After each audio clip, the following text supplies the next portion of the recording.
Hello, hello, hello, and welcome to Morning Brew on Hughes of the World. I hope you're all right this morning. Hope you're all doing fine. We've got Diz. Sarah and Diz have teamed up and become Sis. We got Sarah in the chat. We've got Diz in the chat. We've got Sam. We've got Philip in there as well. We've got Simon Smith. We've got Starries. We have got Shropshire Chris as well. Listen, if you would like to join our friendly friends in the friendly chat, all you need to do is hit the friendly subscribe button, wait for 1 minute, and you can join the discussion. So today we're going to be talking about how we're going to deal with climate change. And there's a lot to get through. I don't have much time today because I do have to go out and drop the girls off at things. Kat's still not feeling the best. So muted. Okay, I'm muted. That's not good. Diz, it looks like it's going out at my end. That sounds a bit rude, doesn't it? It looks like it's going out at my end. Of my end. I don't know. Can someone give me confirmation that you can hear me? Oh, Mum. Hello. How you doing? How you doing? My mum says, good morning, everyone. I'll just wait till I get confirmation that I'm not actually muted. Can you hear me? Can you see me? I'm getting good frame rate. I can hear you okay. Oh, good. Thanks. So you're not muted. Oh, good. I'm glad someone can hear me. Okay. Diz has retracted that capital's muted. Did you not have the volume up, Diz? Did you not have the volume up? This is why I need a producer. But I'm barely making enough to keep me head above water at the moment. Never mind, pay for someone else to do stuff. Minimum wage? What even is that? Anyway, listen, I'm going to set the goal to cheer Diz up. Diz, now you can hear me. I'm going to set the goal. And we will get confetti if we hit the goal in the next hour. So I'll be knocking off at 11:15 this morning. Things to do, I'm afraid. We can still. I'm sure we can still get to the super chat goal before then, can't we? Yeah. Okay, so today we're going to be talking about climate change. And I know you probably think, this is a topic that's been done to death. But I realised this morning, because I was going to do a Sunday sermon, right? And then I thought, the whole thing of talking about one subject for like a whole hour when there's a lot going on in the world is a bit mad. So I thought I'd format it as Morning Brew, right? Today and see how it goes. And then just have a thing where Morning Brew will be in the morning. Usually at 9 o'clock, but who knows? It won't be at 9 o'clock on a Sunday. What I want to talk about is what we need to do, right? And we need mitigation, not just cutting the emissions that cause further global warming, but also adaptation means preparing Britain for warming that is already unavoidable. We need to do both. We need to be able to cut the emissions, get to net zero, and we need to change the way we live. We're going to have to in order to continue as a nation as we are at the moment, when we have these incredibly hot summers and incredibly cold winters and infrastructure that is not built for it. The big thing that we need, first of all, is we need to retrofit Britain's homes. We need a mass insulation program, something that was going on for the first couple of years of the Tory government in the 2010s, but then it was cut short by David Cameron. After said we need to get rid of all that green crap. But retrofits should, when it comes to cavity walls, solid walls, draft proofing, better glazing, should consider summer overheating as well as keeping the warmth in winter. We need to keep the warmth out in summer and the warmth in winter. Now, look, this isn't beyond the kind of humanity, okay? This is stuff that we've worked on for years, and we have solutions that not necessarily, getting an AC or getting in central heating, obviously that's what we're using. But we can also bring in things like shading, shutters that we don't use in this country, better ventilation. One of the big problems we have in this country is that we have a lot of old building stock that was built at a different time when buildings were heated differently, they were cooled differently. Airflow, the airflow for a lot of buildings relied on chimneys that have all been now boarded up by previous owners of these properties in the 1950s and 60s. They're like, oh, we don't need a chimney anymore. And it wasn't just getting rid of the smoke that chimneys helped with. It was obviously ventilation, because they drew air out of the room and then up the chimney. And the more movement you have of the air, then you're not less likely to get things like damp and rot coming into your house, and obviously the health impacts of that. So yeah, we need to prioritize older homes, social housing, low income households, and we need to tighten the minimum efficiency standards for rented homes and force landlords. Don't forget, there's millions of landlords out there. That's why we can't do shit about landlords. There's too many of them. There's loads of landlords out there. Make them sort these places out, and yeah, it will cost a fortune. Tough. They're charging a fortune for rent. They're getting their rentees to pay the renters. They're getting their renters to pay for their mortgage, for the the rich person's mortgage who owns more than one house. So you're rich by dint of owning more than one house, and they're getting someone else to pay the mortgage for it. They're using someone else's labour to pay the mortgage. So the least they can do is use a fraction of that money to make these houses livable for the next 10, 20, 30, 40 years as the climate gets hotter and hotter in the summer and perhaps gets colder in winter. The government's warm house plan aims for more than 450,000 heat pump installations a year by 2030 across new and existing buildings. But heat pumps don't necessarily work for absolutely everyone. But the pros of that is you get lower heating bills, you get lower emissions. Homes stay warm in winter, and if designed properly, stay cooler in summer. With heat pumps, you can leave them on, whereas with boilers, central heating, you have it on at certain times. Like, you don't have it on as ambient heat or through the day. There's a big difference. And homes would stay warmer in winter, and if designed properly, would stay cooler in summer. And this reduces pressure on the grid. Less energy is wasted, because there's huge waste of energy where we have houses where the radiators have been installed under windows, so you're just heating the street. Stuff like that. It's like, no, we need to have a look at this, and people need help. If it's the house that you live in, right, you need help. Landlords don't need help. Landlords are already screwing someone out of money. They're screwing them out of their work, their time on this planet. They are taking their time, the short amount of time we have on this planet, they're taking it from someone else and then spending it on paying off the mortgage on their second, third, fourth home, right? I think that's abhorrent. I think that's disgusting. I think landlords should be seen as scumbags again, like back in the day when they were.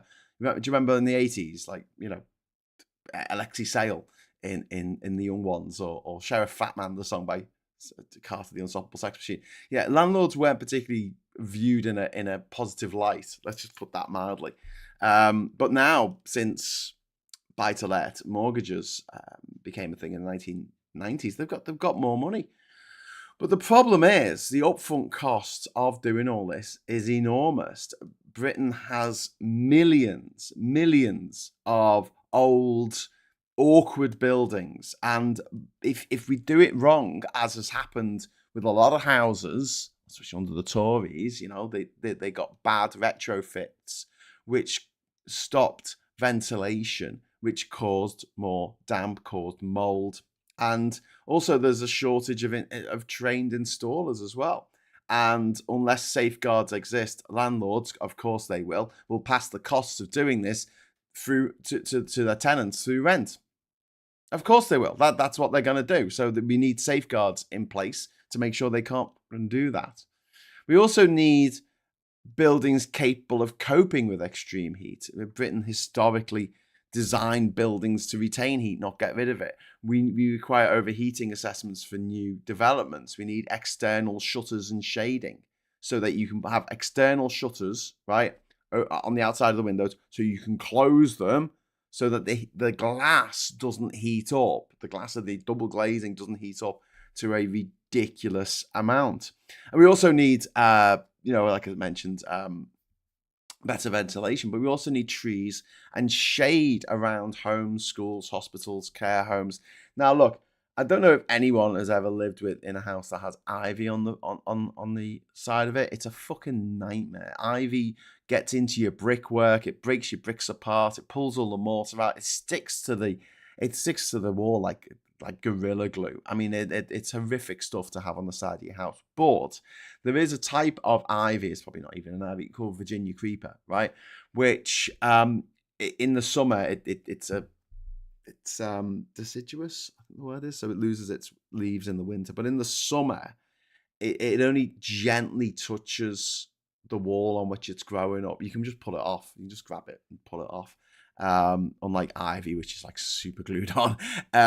And it stops the bricks getting so hot. It stops the bricks. And look, it's more maintenance. Yeah, you have to get up a ladder and you have to cut it so it doesn't get into the gutters and stuff.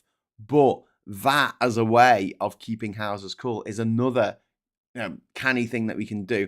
Doesn't cost very much. And if it's possible, we could have Virginia creeper growing up people's houses on the south side to keep that intense heat in the summer off the wall. It's just one natural way of keeping things, schools, hospitals, care homes, cool. Shade in general, just having more verandas, for example, having windows with shutters, as already mentioned. But also, we need loads more trees. In urban areas, we need more trees. Desperately, we need more trees, because then the amount of heat hitting the pavements, hitting the walls by the trees isn't as much. And again, it keeps things cooler. I mean, I'm sitting in a room at the moment. It's just gone up to 18 degrees, but it was only 17 degrees here. This is a Victorian house. This is a Victorian house that they I don't know if it was a butcher's or something back in the day, but they needed to keep things cool. And the basement of this house is really, really incredibly cool, even on the hottest days of the year. And this was done by Victorian engineering in the 1800s. It's just like, this is how we're going to keep it cool, for the provisions for the across the summer. Cooperative and solidarity approaches required globally. If and when all the ice caps melt, more land will become unusable for the first time, will be lost. Species preservation required, says Adrian. Yeah, absolutely.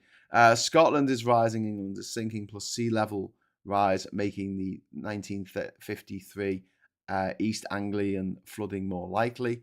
Person impersonator, that was James Hickling, sorry. Person impersonator, I have companies try to put in that insulation which caused damp, but I don't get the work done because I don't trust them. Yeah, because the thing is, it's not just when you press the wrong button on your phone, you're meant to press stop, but you press snooze instead. Just let me sort this out. Just let me sort this out. Okay. My rented house, Victorian, has the remarkable ability not to retain heat in the winter and very difficult to cool down in the summer. And this is it. The summer houses were built. I mean, I genuinely think that this house was built to keep cool in the summer, but it is absolutely freezing in winter. Winter is ridiculous in this building. You may have seen in the past me doing shows where I'm literally wearing a coat because I'm so cold in the house. My fingers are cold. Everything's cold. But we need also not just better natural ventilation, but we also need cool roofs, reflective surfaces, cooling rooms in hospitals and care facilities, and we need air conditioning. And I don't understand why we have this thing in Britain. Oh, we don't need air conditioning. That's for foreigners. We don't need air conditioning. Yes, we do. We do. Just get some air conditioning. It's not a problem. You can put air conditioning in, and you can have air conditioning in like one room. That is the air conditioning room. That is the cool room to go into if it's going to be too expensive to do it, in every place in a hospital, etc. But having a cold room, having a cool room, is a good idea. Is a good idea. And there's a warning that heat-related deaths could eventually exceed 10,000 people in an average year by 2050 without sufficient adaptation. And we need to make not just our homes durable during heat waves, but also schools and hospitals, workplaces. You can't be sending people off to work where it's 42 degrees in the workplace, and people are getting ill. People are getting ill. Passive cooling can be incorporated into buildings. The problem is here is it's expensive to do. I saw an interview with I don't know, modern architect or something, and they were just talking absolute bollocks about having a labyrinth in your cellar with those cubes same cubes that you use for cooling down whiskey. And I'm just like, who's going to do that? Who has a cellar? Who has a basement? Who's going to build a labyrinth in their basement? What the hell are you talking about? We need to. I really do feel like we need to get over this whole reticence towards having AC. It's fine. I know it's ugly to have those AC boxes on the outside of a building, put them at the back of the building, whatever. I don't care, but they can be run efficiently and they can be run off renewable power. It's not like to have an AC unit, it means that you're going to be drawing power from gas. You will at the moment, but in the future, as we move more and more towards renewable power, as more of these new fields, wind turbine fields come online, then we're going to see, we'll have more energy that is green to play with. So this is where the cool people are. Morning allies. Hello, Miss Ellsby. Yes, this is where the cool people. We're very cool. It's only 18 degrees. It rained last night here in Durham, so everything's looking a little bit greener this morning. Although it hasn't been, the extreme heat. It hasn't been too bad. It hasn't been too bad here. But like I said, passive cooling can be exceedingly cheap once it's incorporated, but retrofitting existing buildings is incredibly difficult. And a lot of buildings that were designed with this kind of like passive cooling idea back in the day, they weren't designed for 36 degrees. They weren't designed for that. Also, we need to make sure that if we do have an AC revolution and people start getting AC in their homes in the same way that we had a central heating revolution in the 1970s and 80s, we need to have something similar where we where people move towards AC, but we have to keep emissions under control. We have to keep emissions under control, so we can't be going too crazy too quick, because we need to be making sure that these new renewable sources of energy are online, so we're not burning so much gas. We don't burn coal anymore for energy, but we do burn a lot of gas. This would directly save lives. But one of the other problems is, this is where I felt when I saw that modern architect on Channel 4 News or whatever it was, saying, we need to build a labyrinth in people's houses. And I'm like, yeah, cooling can worsen inequality if only wealthier households can afford it. This is where the government needs to be quite canny and encourage people, like the Tories encourage people to buy their own homes, encourage people to get this shit sorted. Cooperative approach is needed. Rampant individualism and greed is now speciecidal and genocidal too. We need to learn from countries in the Middle East like Iran with millennia of cooling designs. Yeah, absolutely. Toffs are obsessed with culling the herd. Yeah, they absolutely are.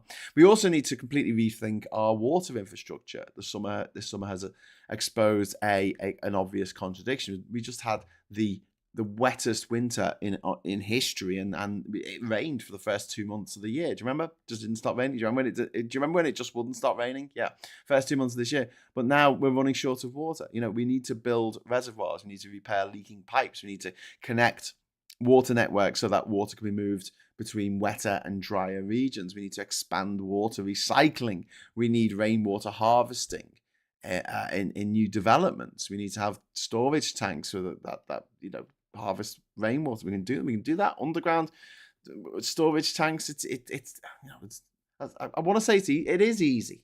You just pump it out. You just pump it out.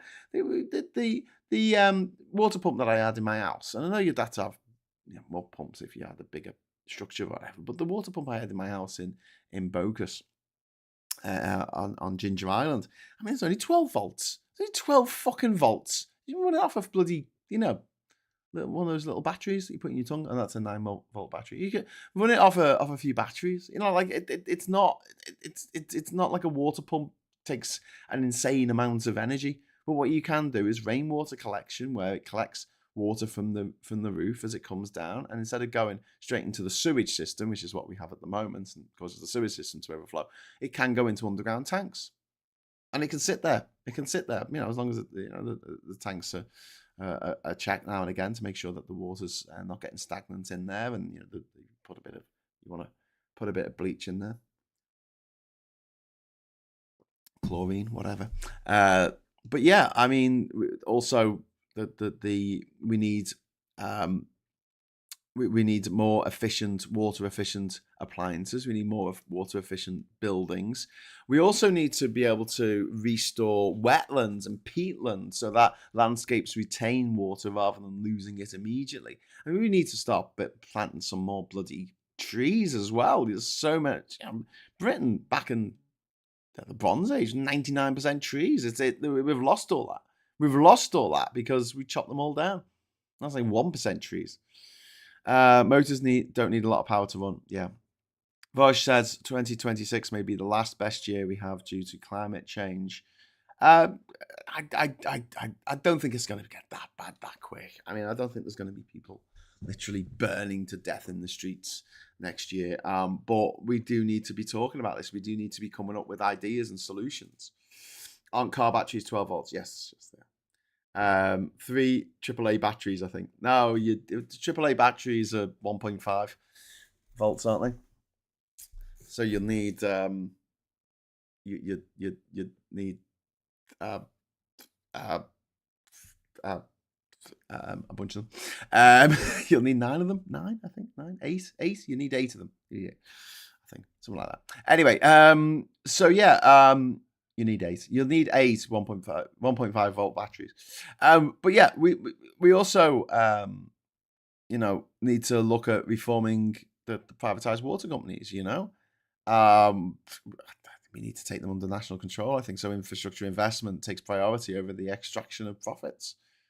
We need to do that as well. And we're going to expect. The Climate Change Committee is saying we're going to get hotter, drying summers, and that's going to increase pressure on water supplies substantially. And if we build more reservoirs, by the way, I've mentioned this before, but we can use them as batteries. You can use them as a store of energy. If you build 2 reservoirs, one a bit higher than the other, and then you pump water from one to the other when there's a lot of energy, during the day, solar panels, etc. And then when there's not so much energy, you can let the water go back down the hill and use that gravity, the potential energy, to make energy. So yeah, greater drought reliance. The lower leakage means less water needing extracted from rivers, reservoirs providing strategic reserves. Wetlands help with drought and flooding, but reservoirs take years, sometimes decades, to plan and build, and they're bloody expensive. That's why they haven't been built any since the early 90s. And they lead to major planning stroke environmental battles every time. And water transfers consume energy and can move invasive species between catchment areas. So it's not all of these things. There are pros and there are cons. It's as simple as that. We also need to start preparing properly for wildfires. This is increasingly becoming a British problem rather than something that just happens in Greece or California. We need more specialist wildfire teams. We need proper protective equipment for the people fighting the fires. We need more wildfire vehicles capable of operating off-road and going up these bloody hills and being able to to deal with these things. We need national wildfire training standards because there's going to be more wildfires. We need this stuff in place. We need better coordination between fire services because it gets a bit different when we are dealing with just a fire in one location, like a house or a factory or whatever that's gone on fire. You're dealing with a fire that's spread out over thousands of acres of land. Yeah, and maybe going into different jurisdictions of different fire services. That needs to be looked at. We need to have strategic fire breaks around vulnerable communities. We need to manage vegetation on heathland and moorland. We need to control burns like they have in Australia where scientifically appropriate. And we need better satellite, drone, and early warning systems. And we need to restrict obvious ignition sources during extreme risk periods. And England and Wales have already passed over 1,000 wildfires this year, exceeding the whole of 2025. Obviously, we need better prevention. That's vastly cheaper than dealing with major fires and the devastation that they can wrought. We need to. It would help protect firefighters. It would protect homes. It would protect ecosystems, and also for a relatively modest expenditure compared with something like we've been talking about with energy infrastructure, flood infrastructure, which we'll come on to in a moment, actually, about floods. But vegetation management can obviously damage habitats if done badly. Controlled burning is a controversial topic. It always has been, always will be. And also managing extra firefighting capacity costs money, even in quiet years. And don't forget, apparently the money for firefighting, right, for the fire brigade is paid for out of your council tax, isn't it? So why are you paying your council tax for a fire that's going on in a neighbouring county? Do you know what I mean? So we need to have a think about how we organise that as well. 35 billion animals being farmed, producing at least as much methane and CO2 as fossil fuels, says Jenny. Yeah. Can't see underground tanks a thing, but rainwater, grey water collection is easy enough on a home level, I have thought. Yeah. Well, with underground tanks, I'm talking about for new builds, not for someone's house now. I mean, that's going to be the difficulty getting. Look, it's a fairly simple thing. I set it up on my own property in Panama. What you do is you have a big fucking tank. You have that in your garage, wherever, and the water from your gutters go into it, and it gives you what we call grey water. So it's water that you're not supposed to drink, but you can wash with. You can do the dishes with. You can do the clothes wash and everything. It's fine for that. And then if you have too much of it, it just outflows into the normal gutters, into the normal drains. We need to properly educate the public on wildfires and what starts them, says Timbex. Yeah. Well, I think a lot of people know what starts them: cigarettes, broken bottles, fireworks, barbecues, but they don't care. If you live on small offshore islands, collecting rainwater is important. Yes, it is. And we are a small offshore island, so yeah. Underground squeaky tanks. Yes. Absolutely. Maybe take some lessons from countries that do this stuff already, says Lossman. Yeah. So, for instance, you look at how things are built in Spain, how things are built in southern France and Italy. For instance, you have a courtyard design for buildings where there's people living in what we'd call a block of flats, but it's not the apartments, whatever you want to call it. And it'll be a square. And the inside will have a courtyard. The inside of the square will have a courtyard. There'll be an entrance you'll go through, and then it's quite high on each side, so it goes up maybe 5, maybe 6 floors, right? And in the middle of the courtyard, you need running water, you need some trees, some greenery, and essentially the water gets sucked in. So the hot air gets sucked in from the street. It hits the flowing water, it hits the trees, it hits the greenery, and it creates like an internal vortex, and that goes up through the buildings. So all the buildings on the inside of the building are kept cool on that side, on the inner side. Obviously, each side creates shade throughout the day for the other side. If you think about it, it's a square, a square shape. And then on the outside of the building, they have bloody big, heavy wooden shutters. And so instead of the glass of the building heating up, so essentially, even if you've got the curtains closed, you've got the windows closed because it's hot outside, and you've got cavity walls, which mean that the outer wall gets hot, but the inner wall doesn't, to touch. The glass windows we have, even if you've got double glazing or even triple glazing, the glass windows on a really hot day when the sun is directly hitting that glass, you put your hand on that glass, you're gonna hurt yourself. It gets that hot.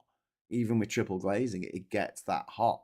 What you need to be able to do is shut off the light to the intense sunlight to the glazing, because otherwise you've got basically a radiator. You've got a big glass radiator in your room that you're trying to keep cool.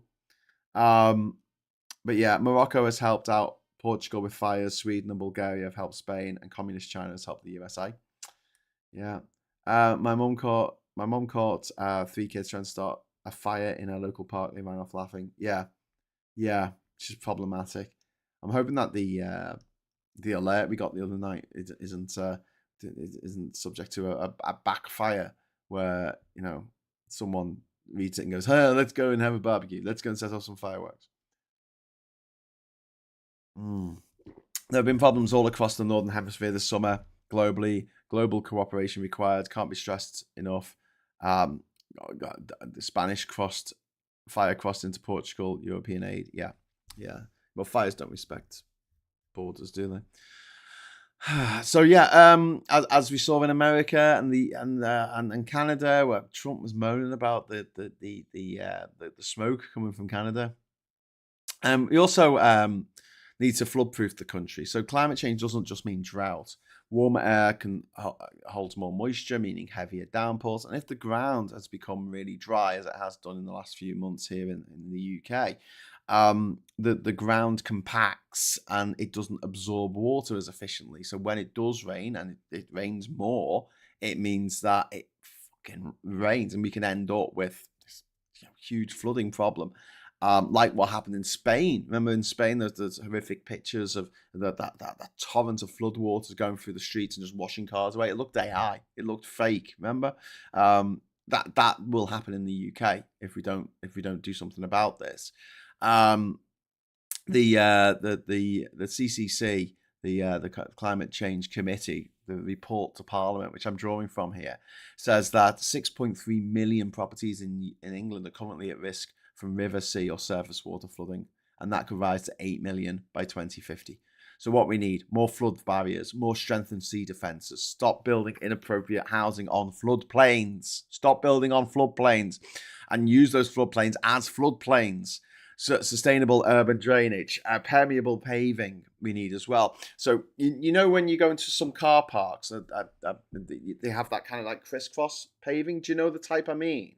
It's got little holes in it, and you usually get, it looks like almost like a artificial ski slope sort of thing, yeah?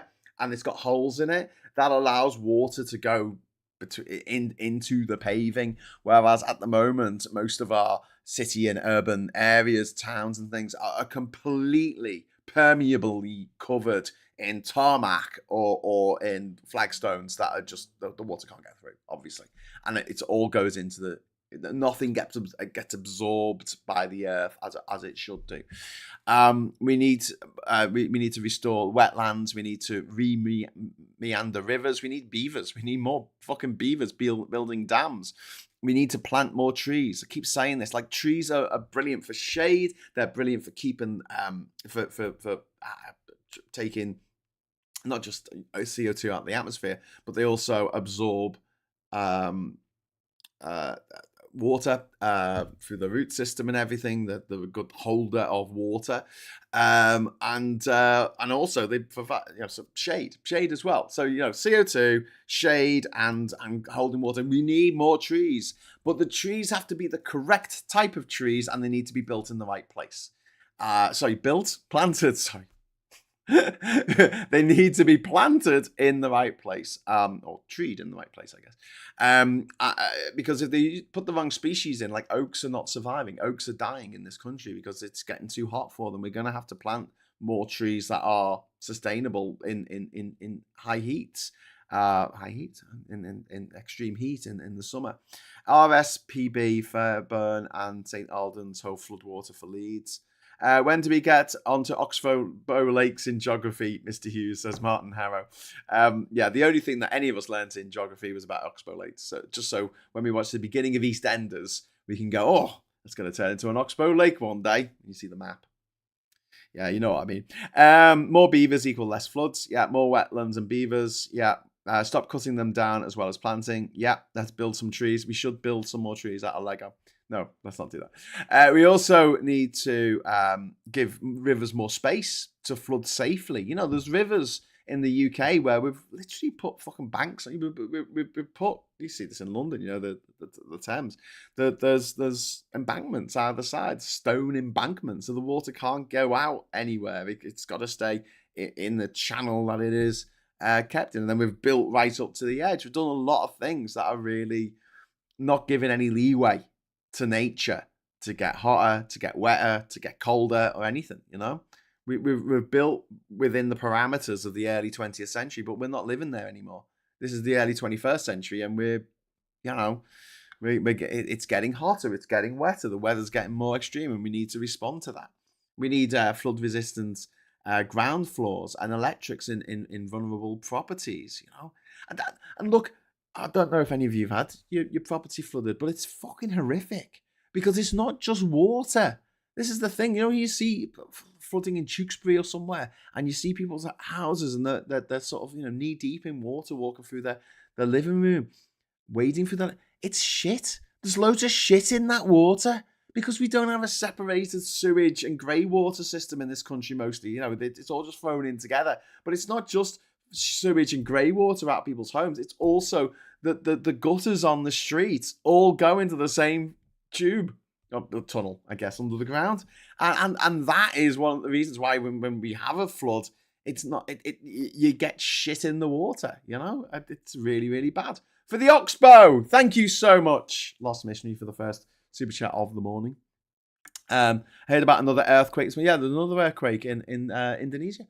There's been an earthquake there was an earthquake in Granada in Spain yesterday, I think. There's been an earthquake in Venezuela last month. There was a earthquake in Colombia the other day. And this, weirdly enough, might actually be being caused in some part by humans because of the changing climate. We seem to be seeing a lot more big earthquakes. There was one in Japan not long ago. We seem to be seeing a lot more big earthquakes. You think, how can humans cause earthquakes? Well, here's an example. I don't know how it works. I'm not a geologist or nothing, so you know, don't take my word on this. But as I believe, there's a lot of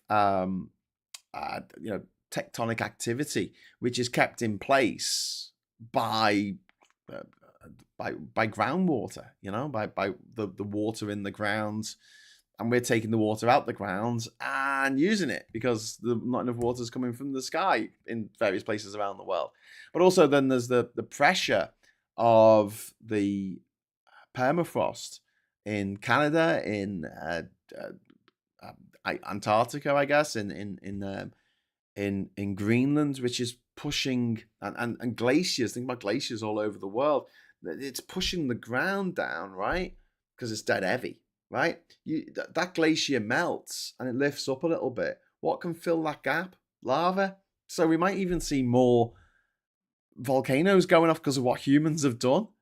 And obviously, volcanoes are really, really bad for climate change. So, yeah, you look at all the different tipping points that scientists have identified. Changing the climate can actually change the geological properties of the entire fucking planet. It might just be coincidence that we're having all these earthquakes all at once, or it might not be, you know. What about fracking causing all these little earthquakes in the places where they want to frack? You know, don't forget Nigel Farage and his refuck lot. They want to frack. They want to bring back fracking for the people of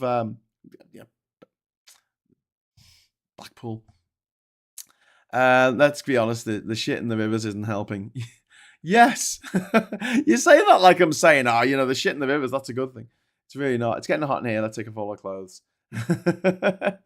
Um, but yeah, no physics is rocket science. Not hot in South Scotland, just humid. Fracking volcanoes, exactly. A warmer atmosphere creates a duffel coat that prevents heat from the Earth being convected into the atmosphere and creating more seismic activity. Okay. Okay, well, there you go. So Simon Smith's sort of explaining it a bit better than I am. But yeah, more of these disasters. And if we flood-proof the country, nature-based measures can simultaneously improve biodiversity. Having floodplains, having badgers, having more wetlands. Preventing flooding is cheaper than rebuilding after repeated disasters, and urban drainage can reduce flash flooding dramatically. And the cons of this is obviously major flood defences are expensive. But have you noticed they put up a flood barrier in London? Yeah. It's all right for them, innit? Preventing flooding is cheaper than rebuilding after repeated disasters. And we can reduce flash flooding, obviously, as well, which is good. But yeah, like I say, that most flood defences are expensive. Defending one location can sometimes shift the flood risk somewhere else, and some coastal communities may ultimately be impossible to defend, and we will have to let them go. We'll just have to say, look, this is not viable anymore. Everyone who lives here is going to have to move somewhere else, inland, up a hill. Simon says, I study geological geophysics. Well, you're more geologically aware than I am then. But yeah, the human activity can cause earthquakes and volcanoes. That's why Camp Binfakes wants to make water executives swim in the rivers. Yeah, exactly. White activist Nigel Farage will probably resign soon. I hope he does, but I don't think he will. I don't know. I've just got a terrible feeling about fucking Nigel Farage. I don't want to write them off. Some people are writing them off already, and I'm not there yet. I'm not there yet. Not after what happened with Trump. Not after what happened to him. But yeah, accepting that some coastal areas cannot be saved forever because sea level rise will continue for generations. It's gone up a foot, 1 foot. The high tides have risen a foot around my island since I took over it. Since I took it over in 2014. So that's an inch a year. An inch a year. The high water that we have, usually around sort of December. It used to be December, but then it became September, October, November, December. The sea levels rising because of melting ice caps. It's also rising because the water's getting hotter and hot water expands. It's also rising because we're getting more rain in certain areas in Panama, but other areas in Panama are in drought. I mean, there is all this, and yeah, it's horrific. I mean, that's just one. My place is just like one little 2-acre island in the middle of an archipelago. It's protected. It's in a protected lagoon. It's not it's surrounded by mangroves. It's the best natural defense you can get. The best natural defense money can't buy. But yeah, I mean, there is going to be someone's going to have to sit down and identify locations where permanent defense is unrealistic. And they're going to have to give the homeowners their compensation to relocate.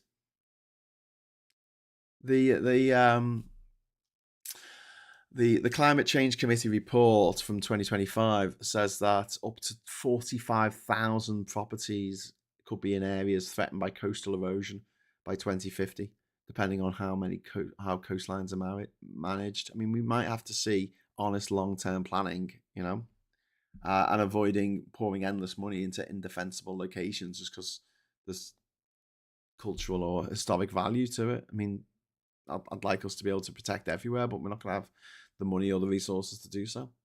Some places are going to have to go. I mean, it's politically horrendous. It's morally horrendous. Who pays for the compensation? Communities destroyed by climate change. Huge emotional and cultural consequences of this. And let's be very clear as well. Do you like going to the beach? I don't. You can tell I've been in. I go to Malaga for a week and I still come back whiter than the left. But I don't like going to the beach. No, that's a lie. I lived in a beach community for many years, but I'll go to the beach when it was dark, and we can have a fire on the beach and have a barbecue and chill out and have a laugh. I was never a sunbather, right? But beaches can be beautiful. I mean, beaches can be absolutely. Anyone who's been to Southeast Asia and seen those white sand beaches, I mean, this is fucking breathtaking, breathtaking. But we're going to lose them all. Every single beach in the world. If the sea levels rise a meter, that's it. There's no more beaches. There are no more beaches. At the moment it's like beach, and then it's got a road, and then it's got the arcades or the shops or the hotels, whatever. Yeah, there's going to be no beach. It's just going to be a road on the coast. There's going to be a concrete wall going down into the sea. There'll probably be those tetrapods or whatever they're called in the water. Stop the tide coming in. But yeah, can you imagine that? Every beach in the world gone because of climate change. Well, except for the beaches of the Sea of Aral, because that's just become a big fucking beach, hasn't it? Thanks to the Soviets. Dunwich, a medieval bishopric, disappeared beneath the waves with erosion. Other areas are continuing to rise after the Ice Age, e.g. the Finnish coast by several meters because of less ice. I don't think crypto activist Nigel Farage can survive the Clacton farce. That's what John Curtis said. Yeah, Jenny, I'm just trying not to get too optimistic because I've just had my dreams and hopes and things dashed too many times. What else do we need to do? We need to climate proof the fucking roads and the railways. We need to do this. We need more than a third of British road and railway kilometres are already exposed to flood risk, and the CCC say that the approach that could approach 50% by 2050. And heat has caused rail buckling already twice this week, where two trains have been derailed. Also, power line problems. We need heat-resistant rail infrastructure like they have in hot countries. We're going to have to bring that in. We need better drainage. We need strengthened embankments. We need climate resilience built into every single new transport project. And yes, that will cost money. More redundancy so that one failure does not paralyze an entire region. It would mean more, fewer derailings, fewer cancellations and closures, but it preventative spending, while it reduces emergency repair bills, it's still very expensive. It's a huge upfront cost, which the government will have to borrow money to pay for, and we will end up in a world where, mark my words, the next few years, we might end up with over 100% of our GDP owing, which is fine. You can owe more than you earn in a year, can't you, on your mortgage? It's more than you earn in a year. And GDPs are what we earn, well, a country's worth in a year. But we're gonna have to spend this money. We're gonna have to spend it, and quick, And obviously more work on the railways creates disruption while it's being carried out. And because we didn't build a central main line, we built a half a HS2, a HS1. Really, it's half of HS2. That doesn't really work, does it? Because there is a HS1 already. But yeah, we also need food production protecting. British agriculture has to become resilient to drought, to flood, to extreme heat. We need more drought-resistant crops. We need soil restoration. We need agroforestry. We need improved irrigation and water storage. We need more diverse crops. We need to restore hedgerows and reduce soil erosion. We need help to help farmers transition, rather than leaving them to carry all the costs. 59% of UK's grade 1 agricultural land is already at flood risk. If we do this, we'll have better food security, we'll have healthier soils, retaining not just water, but also carbon. We'd have greater biodiversity, which is really, really important. We do not want a monoculture, because that leaves us very exposed if there's a blight or one particular thing that affects one particular crop or one particular insect that we need to be able to fertilize those crops and pollinate, even not fertilize, that's the wrong word, isn't it? Pollinate those crops, but also we need less vulnerability to global supply shocks. But farmers at the moment are facing the transition costs here, and some crop yields may initially fall, because at the moment, from what we're the soil that we're dealing with. There might be something else that's more profitable to grow there. But consumers will ultimately pay more unless the government supports this transition. I'm going to go back to trees. This is so important, but they have to be the right trees in the right places. We need to expand the woodlands. We need urban tree planting on a biblical scale. And this is what I would like to see. I'd like to see a garden army. People sign up, pensioners with nothing better to do. Sign them up to a garden army and say, right, you go out and plant some trees, and put your name on the tree. They like the little plaques, don't they? Put a little plaque there saying, I planted this, put their name on it or something, that'll make them happy. Paint it to the colours of the war or something. I don't know. You know what old people are like. They want something to do. Give them something to do. Get out urban tree planting. Restore native woodlands. Protect the peatlands rather than planting inappropriate forests on them, and connect fragmented habitats. That would add to, it would allow for cooling in cities and towns. It would give better carbon storage. It also adds to the flood mitigation that I've already mentioned, biodiversity, recreation as well. It's a lot easier to have fun in a park when there's shades of trees to play in rather than being out in a big open plain where you've just got grass. There's monoculture of grass. But the problem is, trees take decades to mature, and there's land competition with agriculture and housing, and badly planned plantations can actually do more damage than good. They can damage biodiversity. They can damage the soil. They can, because the trees don't take root. And there's a huge problem with that, with poorly planned plantations. You see this all the time at motorways. When they build a new stretch of motorway, they'll plant a bunch of trees, but they're the wrong type of trees. They're planted at the wrong time of year, which is another issue, on an embankment, and most of them die. 99% of them die. And also, trees alone can't compete for continued fossil fuel emissions. As I said the other day, we need to stop filling the bath. We need to turn the taps off, rather than getting a little thimble and trying to tip the water out. We need to stop. We can use the thimbles. That'd be really useful, but we need to stop the water coming in. The water's coming in faster into the bath than we can tip it out at the moment. We definitely need to work on food security. Yeah, couldn't agree more, Ryan. Absolutely. Food and fuel security. Yeah, I can hear the shooting, but it was clay pigeons this morning. Rosemary's my mate video called me from Blanlock Deer Park yesterday. The amount of deer following them was insane. Didn't look real. That's kind of cool.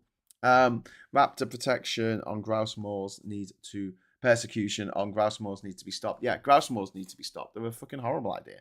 Stop it. Less short-termism. Yeah, says wake up and smell the rosaries. Yeah, absolutely. We need that. But we need Britain to get to net zero faster. And you've heard my idea already of having the carbon natural challenge between like Liverpool and Manchester, where the city that gets to net zero the first out of those two cities, every kid in that city gets £1,000. That's it. That's the challenge. That's the challenge. And the Metro Mayor of Manchester and the Metro Mayor of Liverpool basically battle it out. Not physically, but for their cities to be the first one to be net zero. That's what I would do in cities. I'll do it between Oxford and Cambridge. I'll do it between Sunderland and Newcastle. I'll do it between Salford and Manchester. Oh, I'm doing Manchester and Liverpool, aren't we? Okay, I'll do it between Leeds and Bradford. You can get two places that have a bit of a friendly rivalry, and you can say, right, whoever gets to carbon neutral first, we're giving every kid in that city £1,000 each. The runner-up gets £100 each to each kid. So, there is an incentive to come second as well. Into their bank account. There you go. Sorted. We also, we net zero does not mean that Britain produces no greenhouse gases at all. It means that remaining emissions are balanced by removals. The priority, therefore, is to drive actual emissions down as far as possible before relying on systems of removal, like we're talking about wetlands, like we're talking about peatland, trees and things like that. We need to get the emissions right down before we can start relying on the removal side of it, because the removal side of things at the moment is like 1% of the emissions. Like it's pathetic. We need more offshore wind. We need more onshore wind. Don't forget the Tories had a ban on wind farms for 8 years, a moratorium on wind farms, where if one person objected to a wind farm proposal, hundreds of miles away from where they lived, then that wind farm didn't get built. We need more solar, and if that means putting solar panels on farmers' fields, yeah, then we have to do that. And you say, well, why can't we put them on people's houses? Why can't we put them in car parks, etc.? Because the grid's not set up like that at the moment. It will be in the future, but right now we need to put solar in fields. It's fine. It doesn't wreck the fields. The fields will still be there, And in 10, 20 years' time, just take the solar panels down, it doesn't put chemicals into the ground or anything like that. The ground will be fine, and it will be able to be used as a farmland again, in a way that you can't with a nuclear power station. You can't with a gas-powered power station. I don't think there's going to be much farmland where Fiddler's Ferry power station used to be. I don't think. I mean, I might be wrong on this, but yeah, I don't have any problem with putting solar panels up in farmers' fields at the moment. And you might look at it and go, that doesn't look great. And I've got to admit, it doesn't look fantastic, I've got to say, but the needs must when the devil is fucking you in the arse, which is what's happening at the moment. We also need tidal, where economically viable. Tidal power in Liverpool and Bristol would be incredible, because the amount of energy coming in and out the Severn and the Mersey each day is just absolutely insane. The tidal range of Liverpool is 10 meters? 10 meters of water. It's just kind of crazy. But yeah, and obviously wind and solar have no fuel costs. So once you build this stuff, it doesn't cost anything except maintenance. You're not actually pumping something into it to burn it, to keep it going. And it means reduced exposure to international gas prices. So, international fossil fuel prices, domestic energy production, energy self-sufficiency, energy sovereignty, which is the way that I would market it if I was in charge. I'd be talking about energy sovereignty, because people like sovereignty. They don't know what it is, but they like it. And this is a large opportunity for British industry to get in on this. And at the moment, the biggest wind farm manufacturer in the world are in Denmark. They're a Danish company. Well, why? Why? Denmark's a tiny country. I mean, it's a nice country. It's a great place. But it's a tiny, tiny country. The cons are obviously its intermittency when it comes to renewables like wind and solar. But one of the bigger problems is that planning opposition, and the upgrade of the grid, which I'll come to in a moment. We need some storage. We need some backup. Yeah, but the most important things, and probably one of the least glamorous things, and the most important things of getting to net zero, is we need vastly more transmission lines. We need more substations. We need faster grid connections. We need connections between renewable rich areas and population centres. We need smart grids capable of balancing millions of EVs, batteries, heat pumps, etc., and be able to put energy into the system and take energy out of people's cars if necessary, or household batteries. This would unlock renewable projects currently stuck waiting for connections. Also, building for houses, new housing developments that have not been connected yet, so they can't move forward with them.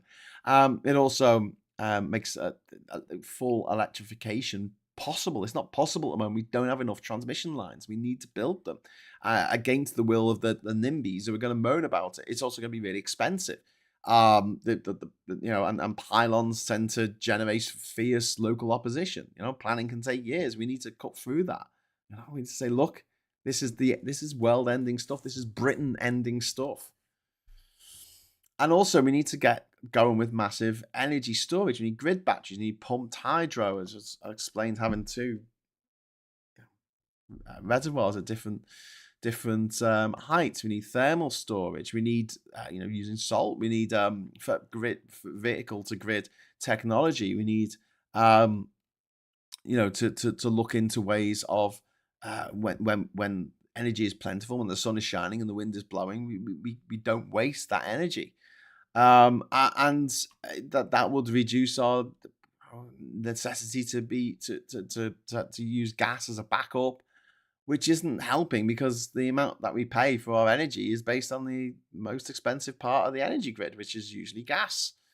But batteries remain very expensive at very large scale. And one of the problems we also have is like politicians aren't scientists and they don't really understand, the science behind stuff, and they get bamboozled by bollocks about hydrogen and carbon capture and stuff, which is being trotted out by the bloody oil industry. We also need to electrify home heating. We need to get heat pumps into people's homes. We need to, instead of gas, we need district heating in dense urban areas. We need to make electricity cheaper relative to gas. We also, for the efficiency, the heat pumps are so much more efficient than gas. When you talk about like the amount of units of heat that they create for every unit of electricity is a lot higher, and emissions fall further because electricity becomes cleaner and it removes the reliance on household gas. But again, we're looking at massive costs. One of the big problems of all of this, what we're talking about this morning, is just the absolute cost of this. Some homes need extensive upgrades, and poor insulation damages public confidence. I mean, obviously, there's been some horror stories about people getting heat pumps, people getting solar panels, people getting insulation put in their homes, and it's been done wrong and it's fucked up really badly, and it's ended up costing people thousands, sometimes tens of thousands of pounds to put right. But electricity pricing currently makes the economics less attractive than they should be, and we need to look at that. We need to look at electrifying transport, EVs, pushing for people to get EVs, pushing for electric buses, electrify more railways. It blows my mind that the Liverpool-Manchester Railway, which was opened in 1832, I think that's when it opened, at the old Crown Street terminus. The first train to go from Liverpool to Manchester, the first passenger train in the world, the first purpose-built passenger train railway in the world between Liverpool and Manchester. This is not the Stockton-Darlington Railway, which is a bit different, but that was built, and it wasn't until about 10 years ago that line was electrified. About 10 years ago, the one that goes through Broad Green. Crazy, and we need safer cycling and walking infrastructure. We need to stop designing our entire lives around the needs of cars and the needs of cars not to stop. This obsession with cars not stopping. Fuck them. Make the cars stop. They're going to stop anyway in a traffic jam. Nothing you can do about it. I don't care that a car driver has to press on the brakes now and again to stop at a red light. I don't give a fuck. I honestly just allow pedestrians to cross the road wherever they want to cross the road. Make it safe for them to do so. Slow the fuck down. But yeah, we need to and also, if we electrify transport, it means less imported oil. We're less reliant on Iran and Saudi Arabia and Libya and Angola.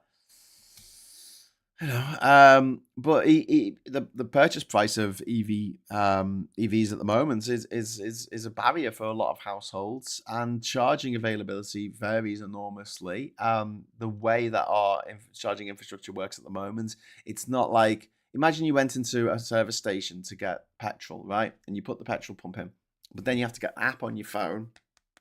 And each company that you go to, so whether it's Esso or Shell or BP, they have a different app. So you've got to have about 17 different apps on your phone. And then you get to the correct app. You get to the app that you want. And then you've got to sign into it, and it might sign you out just randomly because it likes doing that. You've got to put your vehicle details in. You've got to put your credit card details in. So let's put that into there. And because it's an app, it doesn't necessarily remember. Like you can put your details into Google, and then when you bring up something on Google, and it gives you the details are already in there. Yeah, it doesn't always happen with apps. And then finally, after doing that for like 10 minutes, it will allow the petrol to pump into your engine. Yeah, that's what it's like trying to charge your EV out in the real world. When you're not just plugging it into someone's house. When you're actually out on the road and you pull over, you got to see who makes the and this is stupid. We should have a national system where your car is registered. There's a number plate recognition thing, and it just goes straight into your account. And you just plug it in. That's it. No more fucking apps. No, it's bollocks. Just plug it in. Plug it in, and then it says, right, how much do you want? I want 80%. Okay, we'll get it to 80%. That's going to cost you this much. Swipe your card, and then it, turns on. That's it. That's it. Really, really painful. But yeah, but also, I mean, it's not appropriate for everyone to have electric cars. People don't need them. No, people in London don't necessarily have a car because they don't need one to get around because the public transport is so good in London. People in the Netherlands, people in Amsterdam do not have a car because it's so easy to get around without a car.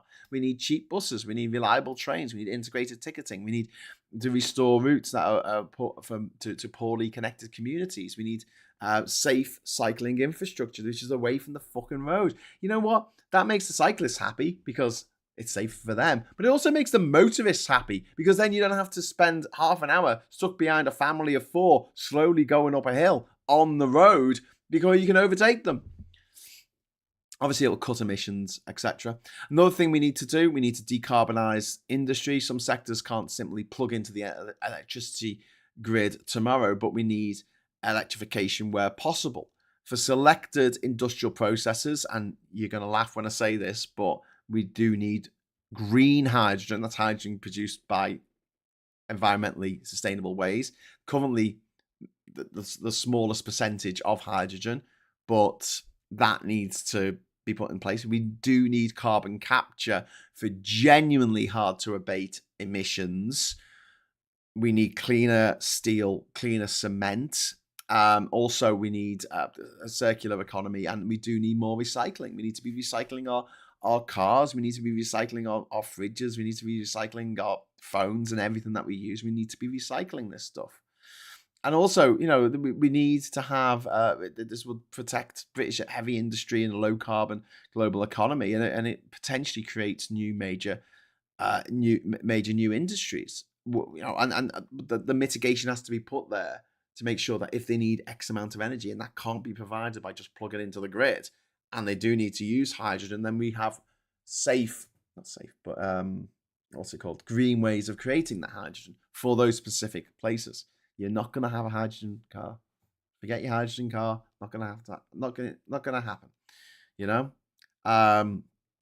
Hydrogen is horrifically inefficient. It's one of the most inefficient fuels that you could possibly ever imagine. It's the smallest atom. It just wants to bond with everything. It just wants friends. It's a lonely atom. It just wants friends. It just holds hands with everything that it touches. And if you try and put it in a pipe, it's just going to get out because it's so fucking small. It goes through the gaps. Goes through the gaps between things. Hey, listen, I'm going to have to wrap up in literally 2 minutes because I've got to take the kids out. So somewhere to. The places they need to be. But yeah, I'm going to just wrap up on this very quickly. But if you do want to drop just 3 more super chats in the next 2 minutes, then we will have confetti, which will be very exciting for Diz. So just so you know. 27th of August for mini solar panels becoming legal in the UK. Brilliant. I don't know why they were illegal in the first place. We need to grow concrete. Well, we need to stop using concrete. We need to. This is something that I should mention. We need to get back to using rock and stone for buildings, not just to dress them, but to actually build the bastards. And wood as well. Anyway, so yeah. The carbon capture has repeatedly struggled to achieve promised scale, and it's why I think it's bollocks on a massive scale. But in individual industrial uses, it could be useful, for one particular facility, one factory that can capture its own carbon that it's created. That would be useful, right? But we do run the risk here of the government subsidizing technological dead ends, and the fucking hydrogen cars are a dead end. Carbon capture on a large scale is a dead end. This is not something that I think the government should be investing in whatsoever. We also need to stop making the problem worse with new fossil fuel dependence. So we need to avoid building infrastructure whose economics require continued high fossil fuel use. We need to move investments towards renewables, grid, storage, efficiency. We need to manage North Sea decline while providing genuine alternative employment for people, engineers working out there. We need to also look at looking at some emissions, particularly agricultural and certain industrial processes, will probably remain by 2050. So Britain needs more woodland. It needs peatland restoration. It needs soil carbon. It needs it needs potential engineered removals, such as direct air capture in certain industries and certain, facilities. I'll say that more than industries, because I think industry wide, fucking carbon capture is for the is for the birds. But the climate debate, when I'm talking about all the things that we need to do, it's often framed as, can Britain afford net zero? But the real question is, can Britain afford not to do it? And unchecked climate change could reduce this. Apparently, according to the Climate Change Committee report from last year, it could reduce economic output in the UK by 7% by 2050. And adaptation alone cannot solve the problem. But what we could do is lead the world. We need to lead the world. Before I go, was Friday night's emergency alert justified? The threat covered a huge geographical area, but the alert was geographically very broad rather than tied to immediate local danger. It seemed a bit mad getting it up here in Durham, where we don't really have this kind of issue, I don't think. Then again, there was a fire in Shinklift a few weeks ago, so who am I? Who am I to say? There's been another huge earthquake, as I mentioned earlier. It's killed 51 people, at least, in Indonesia. It measures 7.7 in East Nusa Tenggara. Again, another earthquake. We had one in Flores the other day, didn't we, as well? 9 dead after extraordinary flooding in Japan. Russia has launched another major attack on Kyiv. Ukrainian drones have hit another wild berries. I mean, this is about the fucking 16th wild berries they've taken out. And also the Russian attacks have threatened Ukrainian grain exports. Israeli strikes have killed at least 11 in southern Lebanon. Wildfires are continuing across Europe, with 500 people reportedly being arrested in France on suspicion of starting fires. And a new Charles de Gaulle biopic has become a surprise box office success in France. So there you go, that's the rest of the news. I've got to go. So thanks very much for watching this morning. Hopefully we'll do a Sunday night social tonight. Me and Mike Dix, and friends maybe. So please join us for that. And until next time, thank you so much for watching. Stay green. Until next time, I'll say hello, good evening, welcome, and goodbye.